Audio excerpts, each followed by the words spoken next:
To this channel, welcome to another edition of International Africa Discourse. I am Wilson Marshall. Today is all about the coup that took place in Burkina Faso, and this is not the first West African country that has really undergone this process. Some are calling it a process. All right, we've heard about Mali, heard about Guinea. These are in and around the Western Africa region. And ECOWAS is like getting a little bit disturbed about this, if not totally disturbed, because people have been talking about this. Are we in this region, undergoing a democratic process, or we are just under civil rule? If that is the case, how come we're having a bunch of military personnel coming up to take over? All right, some are saying the president that was asked to leave the position forcefully, Kabore, is doing well wherever he is, that is being taken care of by the military, that no harm has befallen him. And of course, Paul Henry Damiba, so to speak, the new president or head of state of Burkina Faso, said, look, we are going to hand over power to the civilian rule when the condition is right. We're going to be talking about that. When will be the right condition? What time? What's the time frame? Because we're having an issue also in Mali where they were given 2 years, so to speak, to hand over power back to civilian rule, but they're going beyond 2 years. Would that be the case of Burkina Faso? With me here in the studio to talk about this, I have a labor devotee. Yes, once a labor devotee, always a labor devotee, and of course, a permanent secretary, Ministry of Agriculture, a political analyst, human rights activist. Join me to welcome Bashir Kadri. Welcome to Africa Discourse. I appreciate your comment. Thank you, Wilson. It's my pleasure being here. All right. And so very close to him, he is a clergyman, a human rights activist, local and international politics. He's well grounded. Join me to welcome Reverend Humphrey Arega. Reverend, welcome to Africa Discourse. My pleasure. I appreciate your coming. Thank you very much for having me. All right. Reverend, I'm going to start off with you. I mean, were you surprised when you got to hear about the coup that took place in Burkina Faso, knowing fully well that ECOWAS is still battling with what happened in Mali, despite the suspension?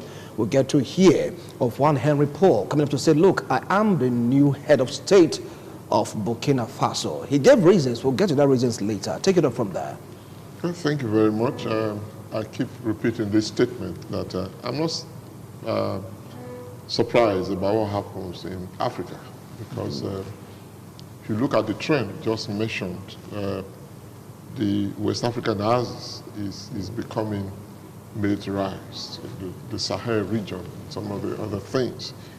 But apart from that, I believe that the nature of rulership in the political terrain of the African continent gives a good ground for military intervention.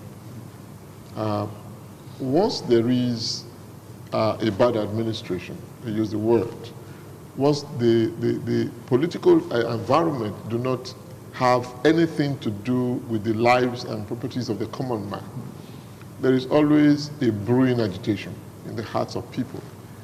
And because the civilians over the places do not have the political will and the powers to overstate and try to turn things over, the military becomes the last option. You hear that when they took over, there was some jubilations across the cities, because they believe that the oppression they have been suffering from the hand of the political environment is come to an end. But I keep saying to myself and to others, military interventionship in political affairs is not a welcome development, because the military is not trained to live in that environment. Their own is control and command. It's a command structure that does not have room for debate. And political environment talks about diplomacy and compromise. That's what diplomacy ought to be. But unfortunately, the African continent, the leaders of Africa, tend to exhibit dictatorial tendencies, and the other arms of the structure of the polity seems to have lost their control, especially the parliaments. They seem to become the errand boys of the executive, and the judiciary is like a lame dog who answers to the beck and call. And once they say power corrupts, absolute power corrupts, absolutely.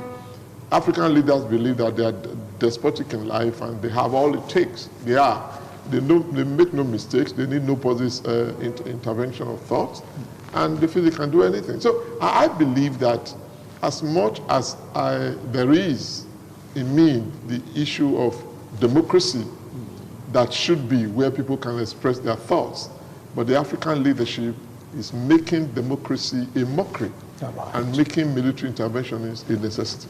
All right, making democracy a mockery and making a military intervention a necessity. Kadiri, you heard him. He talked about the reaction of the people. In Mali, it was like wide jubilation. They even came out to protest against the sanction of ECOWAS on Mali, saying we don't need it, we are happy with a military intervention. In Burkina Faso last week, when it happened, it was like, wild jubilation that yes, our Messiah finally is on the ground. What do you feel about this trend? Wilson, let me first appreciate God for keeping Africa still as a continent and not exposing Africa to the overrun of the Western world. Even though I have my reservation. Or when you have, it's a reverend, you have Esau and Jacob, the story of Esau and Jacob in the Bible, you hear the voice of one and the hand of the other. I guess I'm correct, Reverend.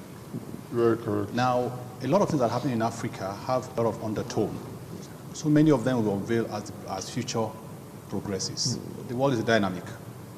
As much as I agree that, well, to the large extent, the leadership, civilian leadership, are giving room for these contemplations. But I think there's more to it. There's something in our psyche that has to do with what we are talking about now. And that thing is that we have this monarchical tendency. The average African society is monarchically driven. And so the new age men in the office don't think that there's anything like opinion of another person. It's an opinion, my opinion, and me alone. Whatever I decide must drive the process. The room for competing ideas does not even exist. Because in a monarchical reign, what the monarch says a statement is what is law. And so you are bound to accept it. Everybody around the monarch sees himself as the monarch's son or prince. So whatever he does is right, even if it's wrong. So whatever the decisions are becomes right. I think what happened here in Burkina Faso should begin to drive a process in several other countries' opinion. There's a fear in another school of thought that we're likely going to have a similar experience if we're not careful in Ivory Coast, because that's the next door neighbor. Yeah. And there's also the fear that there's a widespread of these tendencies. Why am I saying this?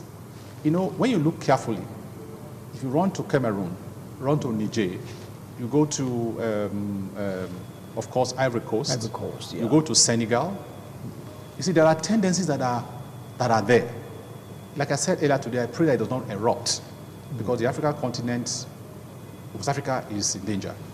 Now, the tendency too is that when you have too many idle people in the society that are not having any, that are not given a place, a role to play in the society, you see, there's no space in the human's mind. Something must cover the space. It's not a choice, it's necessity. Either is engaged rightly or engaged wrongly. Either is engaged negatively or positively. The military man now who is making the statement coming back to the Burkina Faso. The military, he's a part of the military in that country. He's the one that they could not fight the insurgents. The militants are overrunning them. Yes, the argument he's making is that they were not given enough capacity, enough fund, enough food and what to run the program. But I think he does not have any moral justification as a military officer to do what he did. If the military was not the subject, if it was a social issue, I can understand. But this was a security issue, which he says is relying on to run the coup. That's not our question. So we must be able to draw a line. Now, is it actually that reason you wanted, or that the reason you had, the people of Burkina Faso were not comfortable? Because there's a difference between my interest and our interest. Our interest. The subject matter here is this. As a military officer, is it that he was protesting as a military officer? We had experience of that nature some time ago, where military men almost carry placards, and join us in the streets. You know, our job is to do activism, but surprisingly, they also want to do activism. So if that is what he is saying, that their protest is a military defined, that the military are not given enough capacity to pursue this militant, I can understand. My next take is this, is that now that the thing is spreading like a wildfire, the West African continent must come together. It's not about passing buck now or blaming. All right. It's about, let us sit down together as a sub-region. What do we do? Okay. Now, look at our country here. Today, the people who are coming to our country from this axis, there are many. There are many. There are many. Right. And I fear. Now, in Niger, you have Chadians. In Senegal, you have they come with what we call the Fulanis. You have them in Niger. You have them in Cameroon. And this is becoming part of a group up. I think the way it's coming now, the continent, yes, sanction them for not being democratic. Yes, the military opinion is not the opinion of the people. Yes, it is true the people must decide who rule them. It is true. Then you must consider, one, your political process of bringing leadership to the board.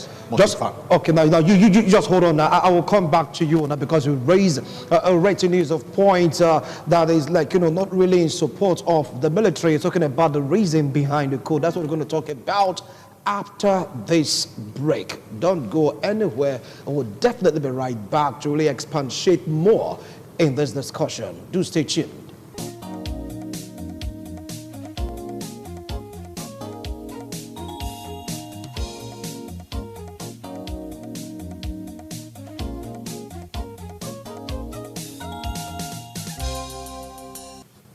Thank you so much for staying tuned. If you just joined us, this is Africa Discourse. We're taking a look at the coup in Burkina Faso and the impact in West African democracy, what is really happening. Just joining us right now in the studio. He is a lecturer in Uniben, public affairs commentator. Join me to welcome Neville Obahedo. Welcome to Africa Discourse. Appreciate your comment. Thank you for having me. Good afternoon, viewers at home. All right. So, Reverend, we're still discussing now from what Bashir said. He gave a very strong point. He said, what is the reason behind the coup? Is it because of the military or personal aggrandizement? But for what the young colonel said, Henry Paul, he said, look, it's because of insecurity, and we are going to review the stand until everything is right. What do you think is going on in the mind of this young man?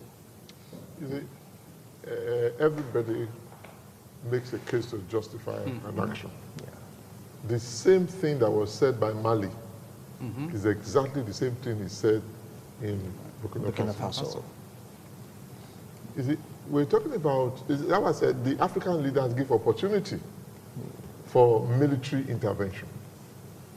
If you have a problem in your country, the basic reason why government is in place is to give security to lives and property. If you fail to do that, you have failed in your governance. That's what it is. But you ask yourself the question, how has that helped in Mali, for instance? Has it wiped out insurgency? No. Does that manufacture the equipment they're looking for? Will it manufacture it immediately for them to do it? How morally disposed is the military itself? How much training do they have in dealing with insurgents? You see, the country or the continent has a myriad of problems. Insurgency is one. The hunger and the deprivation in the land is worse than insurgency. Because when citizens are not happy, most of the time, insurgency fetters because people who are supposed to be intelligent officers, both civilian and military, take side with insurgents by supplying them information and even talking about selling their arms that are supposed to be used to go to bring the citizens to the insurgents. It's all happening in Africa. Nigeria is not an exception. We were reading recently about the 170,000 guns, ammunition. We're missing in police custody. We are there. Over the years, we have had that situation. We have seen people selling, these people are selling arms. They are giving supply, they are giving intelligence reports to the insurgents. The insurgents are not spirits. They are persons who have also decided to be against the norm. So I'm not convinced that the reason the man gave is a reason for staging the coup. It's just that there is a dissatisfaction of the kind of governance. If there is a proper governance, problems abound everywhere. Problems abound, but it depends on how disposed the government is to the people. Okay. If the people are not happy with you, even if it's hunger, it was bread that caused the Algerian riot. Bread. To the government, bread is nothing. To the ordinary man, bread is life. Bread is everything. So you have to look at it. Okay. So I'm of the opinion that it is a spreading thing. We pray that it doesn't, because the West African continent have not even sat down. Unfortunately, some of the leaders who are so-called leaders in the West African continent, some of them had stayed with coup and military lifestyle. So they all have the same language. All right. And sometimes, because you change your khaki with agbada, doesn't make you the heart. The military man feels very superior to the civilian. All right. In some respects. All right, Reverend, I'll come back to you. Well, Neville, well, I believe that you're following your discussion. You've heard them from what he said. He said the excuse given by Paul Henry is not tangible. What you said, because of security challenges, that's why you're taking over power from a democratically elected president. Do you feel that his excuse or his reason is good enough? Don't forget the jubilation of the Burkinabes. They were happy about it, like what happened also in Mali. It was a wide jubilation. Take it up from there. Well, it is a sorry past that West Africa sub-region finds itself just now, because over the years there have been persons saddled with the responsibility of providing security for life and property in many West Africa countries, and they end up staging military coup d'etat. And from a political scientist perspective, you can deploy some theories to explain that. It is one of the theories of insecurity, theories of contagion. That is when it becomes, a coup d'etat becomes something like an epidemic in a place. You cannot be situated, the one that took place in Mali, in Guinea, in Atete coup, the one of Chad, and so on. Right now, when we are talking about military coup in Burkina Faso, Burkina Faso is a country that's supposed to be, by that name, the land of honest men. The land of honest men. That is the meaning of Burkina Faso, the land of honest men. And I tried to look at the history of Burkina Faso, and I discovered that Burkina Faso was governed by French colonial masters from 1896 to 1960, when Maurice Oguero was elected as president. He was overthrown by Lamizana, General Abubakar Lamizana. If you trace from Lamizana to Henry Damida, you discover that those who have overthrown the government, we have had about 10 military coups, including that of Thomas Sankara, Blaise Compaoré. It is a land, it is a political system that is saturated with coup. Talking about jubilation that follows the coup, they only showed us those who were supporting the coup by jubilating.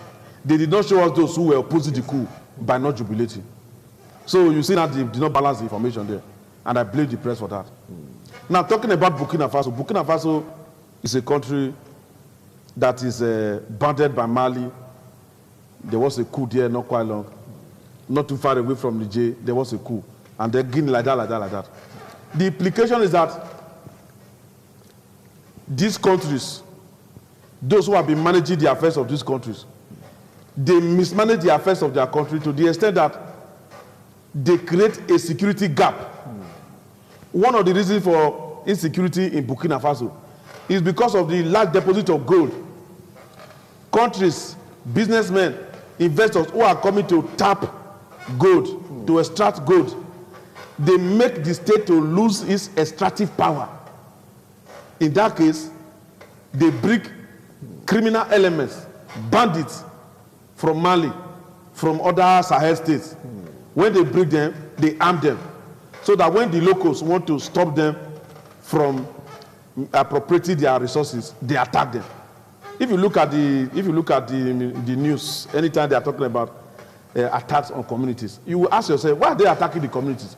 Go and check the surrounding of the community. There will be mineral deposits that they are afraid that the people will not allow them to tap, so they go and attack them. When you are talking about military coup, somebody will come and be telling you it's because of insecurity. The insecurity, there are what we call enemies within the armed forces of Burkina Faso that work with civilians in Burkina Faso, community people in Burkina Faso.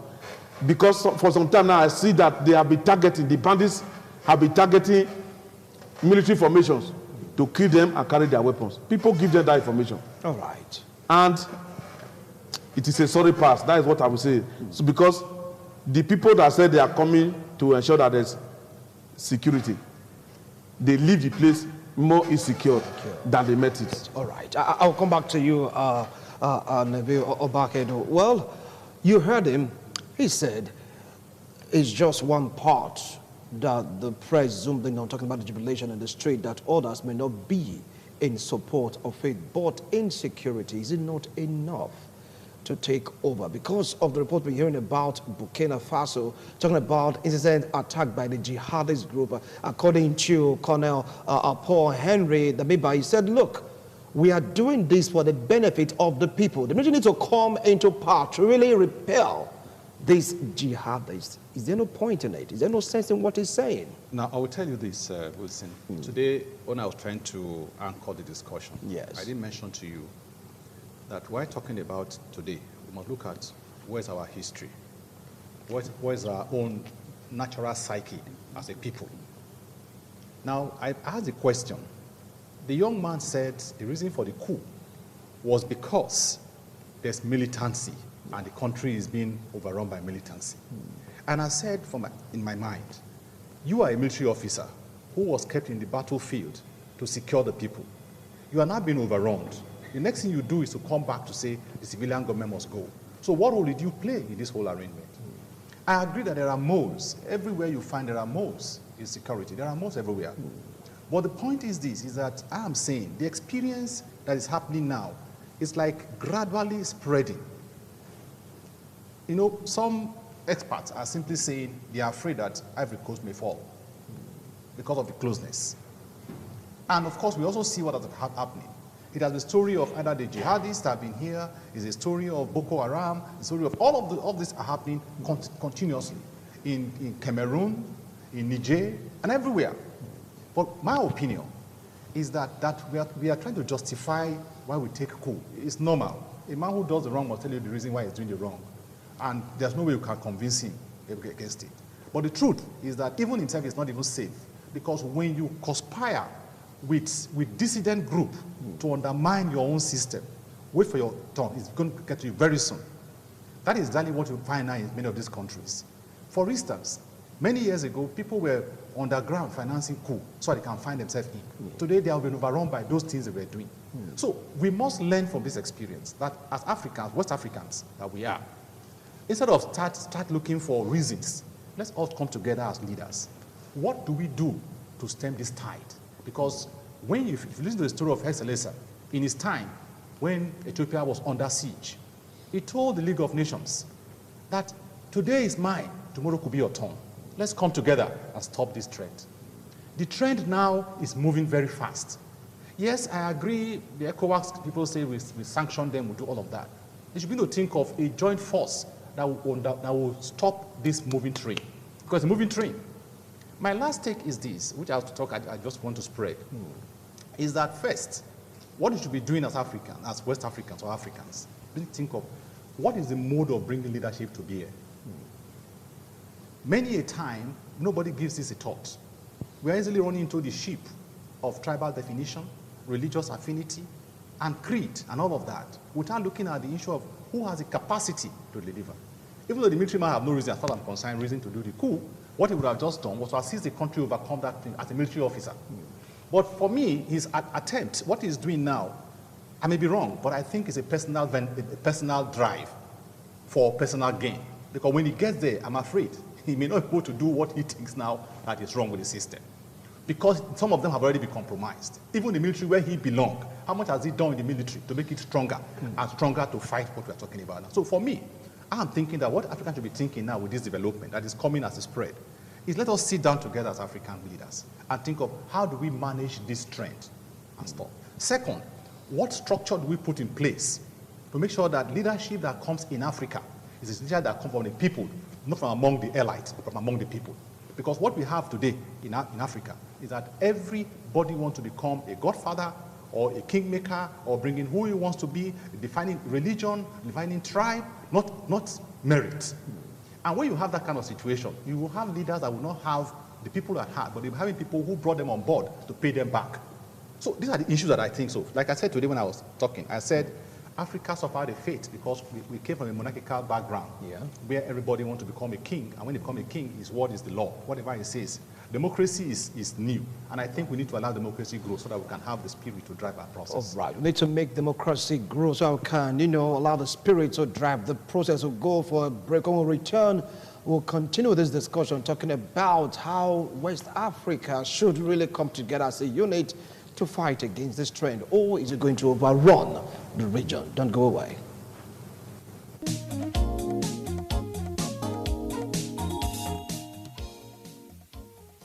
Thank you so much for staying tuned. If you just joined us, this is Africa Discourse. It's all about the military coup here in Burkina Faso. Some of the opinion that had it been that our democratically elected leaders in this region are doing well, there will be no call for any military intervention. Do you agree to this hypothesis?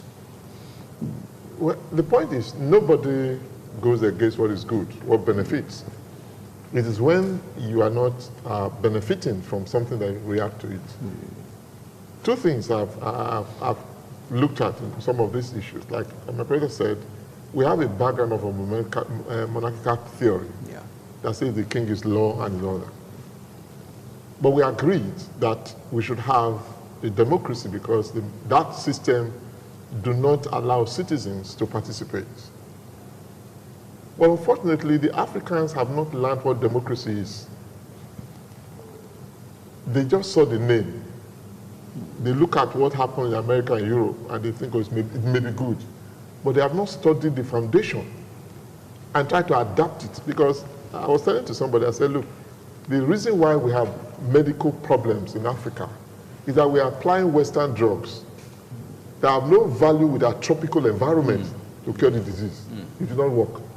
That's the same way we have imported democracy, which we refuse to domesticate. Domesticating it now. We look at the issue of the military and the civilian. In the Western world, for instance, in America, the military is subject to the civilian because the Constitution gives that as a principle of governance. In Africa, the military is not subject to the Constitution, but subject to the president. One man.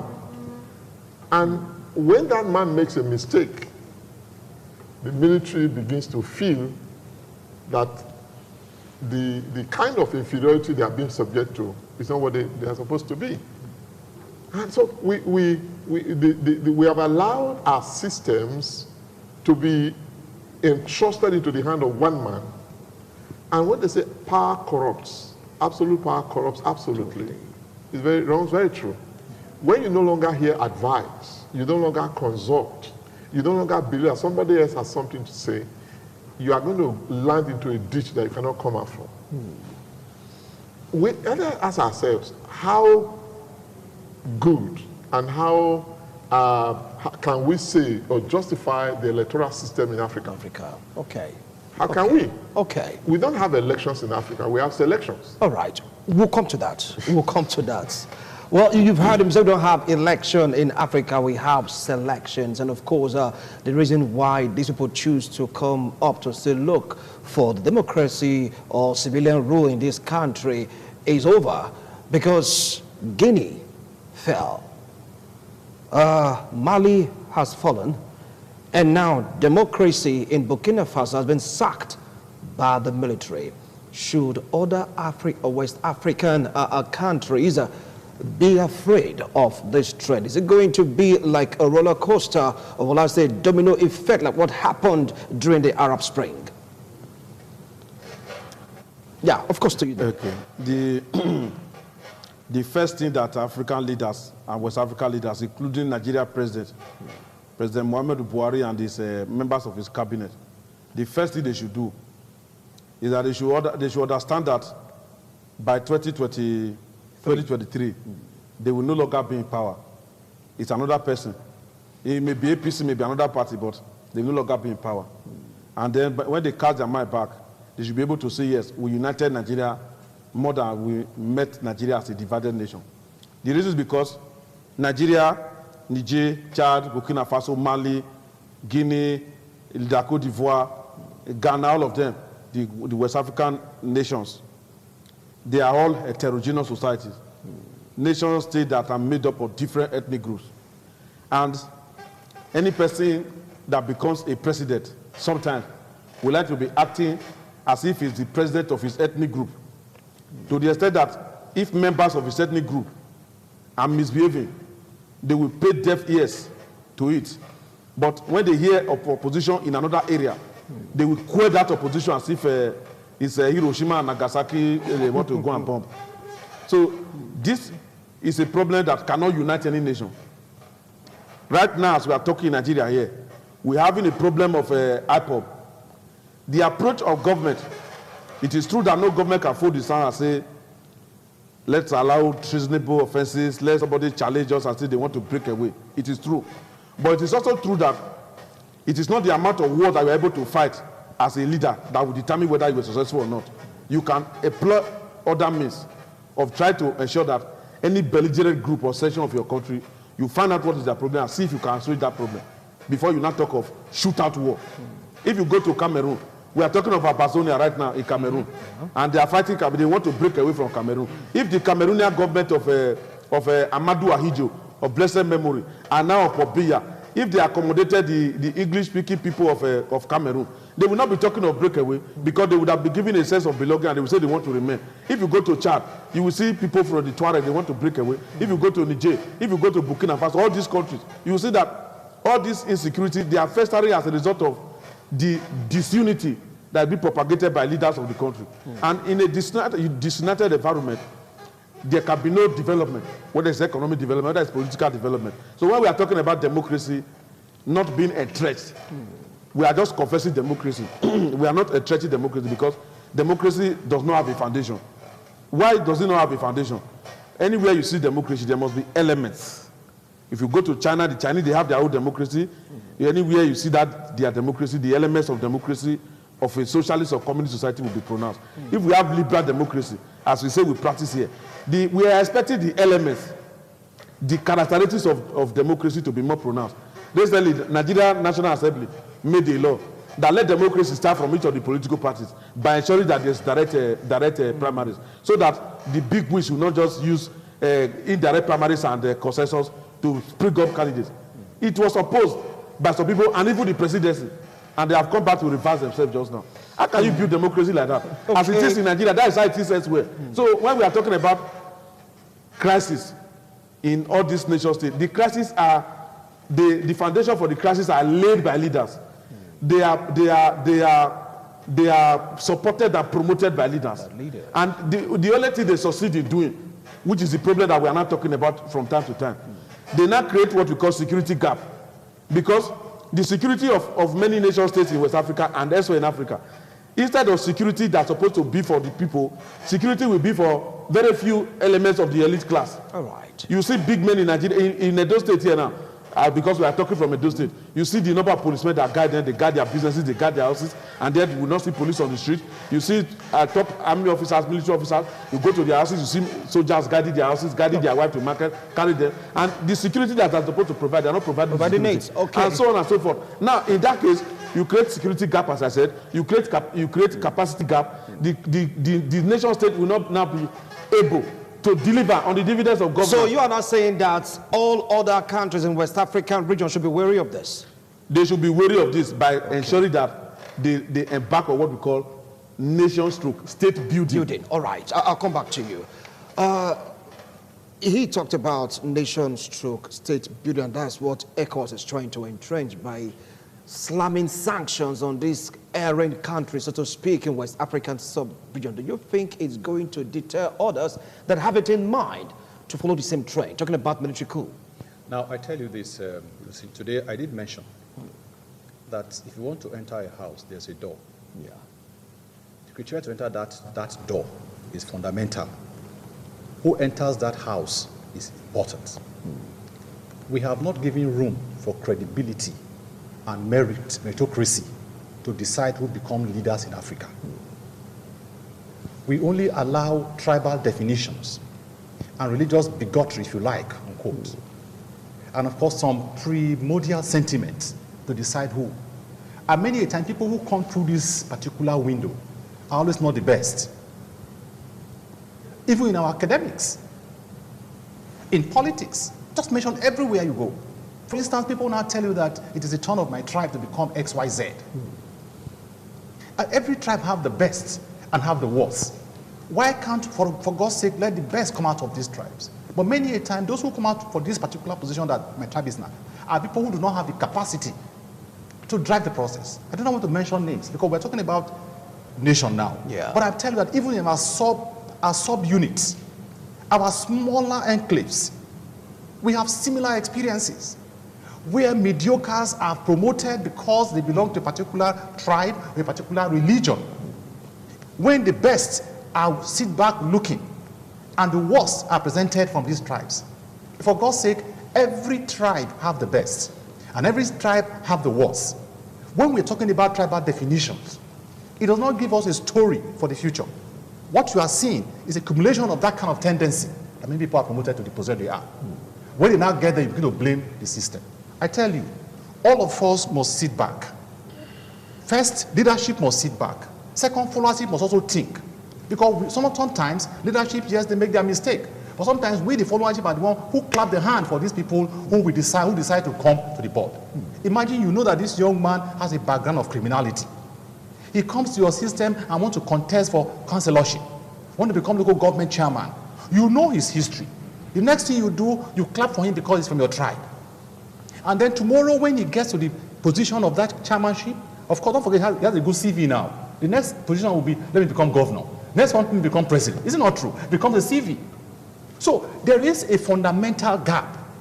The gap here is that the choice of leadership are not dictated by merit or intellectual content, or if you like, credibility, but it is about where the noise comes louder. And I tell people that we must try. Lee Kuan Yew, who became the leader of Singapore, became leader even against several agitations. But he was good. Today, Singapore and Ireland is making the difference. So for me, what I am asking Africans to do first, African leaders should come together. This trend that is coming up board now that are cool is a threat. How do we check this threat? So it does not spread through the entire African continent. Because we're talking about West Africa now, but it's African continent.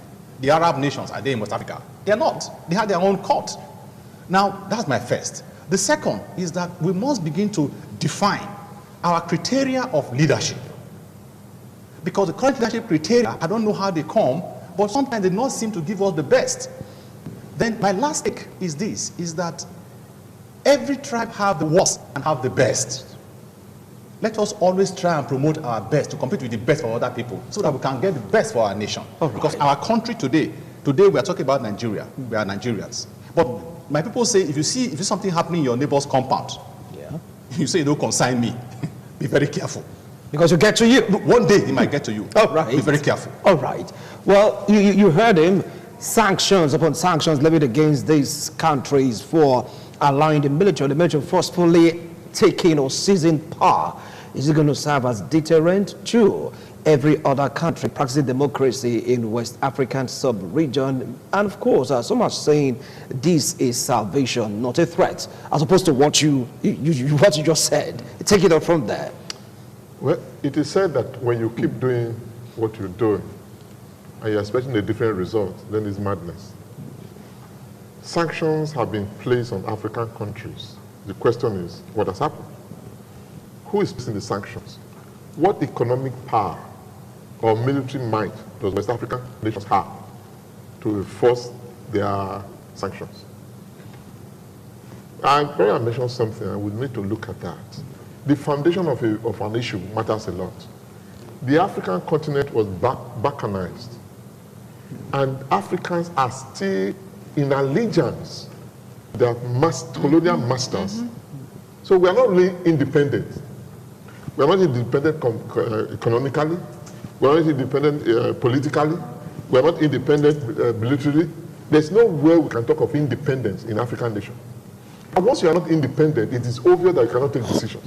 There was a conference held in Lagos about West Africa, and they talk about West African common economy. We've had that.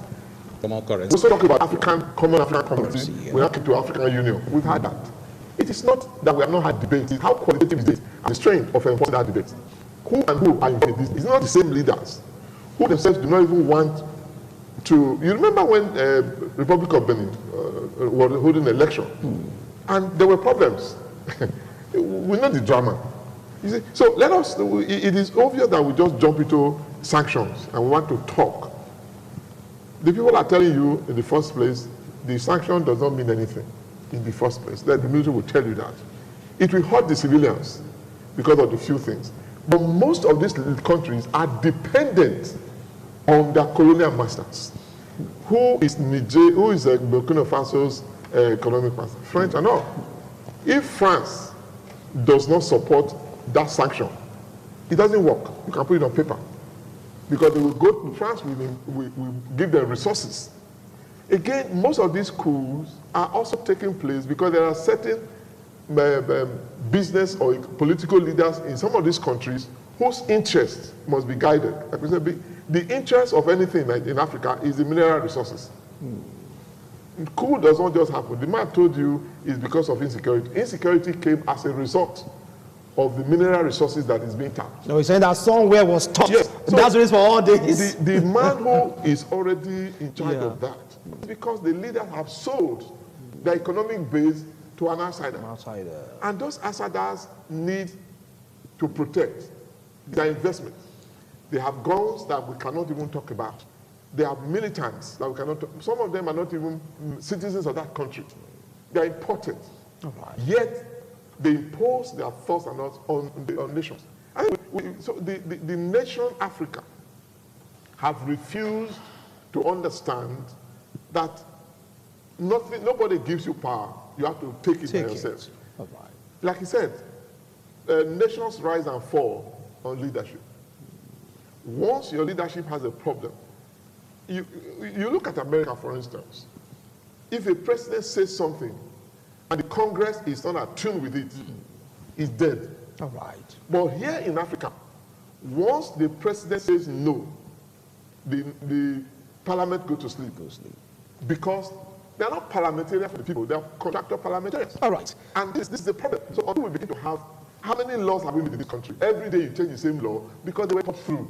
Those who were making the laws have no understanding of what the laws are. So we need to ask ourselves. Thank you. Thank you so much. Yes, briefly. I want to anchor something. 30 seconds, please. Our time is very up. Shortly. I will tell you this. Until the Africans are completely, the chains are loose, we will not go anywhere. Because the beauty of it is that these people are benefiting from what we have. It makes them stronger. So the day we emancipate, the day they are in trouble. So continuously keep us perpetual servitude, using our own to drive our own. That's the question. All right, thank you. Well, Neville, we have 45 seconds to call it a wrap on this show. You're going to take the last line of this discussion. What I will tell African leaders if they are watching this program and they are ready to hear is that they should go and learn from history that your oppressor will never set you free unless you get up and say, I know you are oppressing me, put an end to this oppression. Otherwise, I will fight to the last drop of my blood. African leaders right now, they are begging for AIDS, whether COVID-19, AIDS, and virus, and what do you call it, vaccines. Vaccines. They are begging for economic deals, they are begging for that, they are borrowing from IMF, they are borrowing from World Bank and the rest of them. Instead of them to look inward, and first of all recover the ill-gotten wealth of their people All right. before they begin to look for other sources of wealth. Thank you. So unless this is done, we are going to be a spirit coup, and our democracy that is even fragile will be blockaded. Thank you so much, gentlemen. I really appreciate a wonderful analysis. Well, you've heard them. Does this call for concern? Mali sacked. Guinea sacked. Burkina Faso sacked. How many countries in West African sub-region are left? You answered that. Leadership. Well, tomorrow, see you, God willing, on International Forum. Bye for now.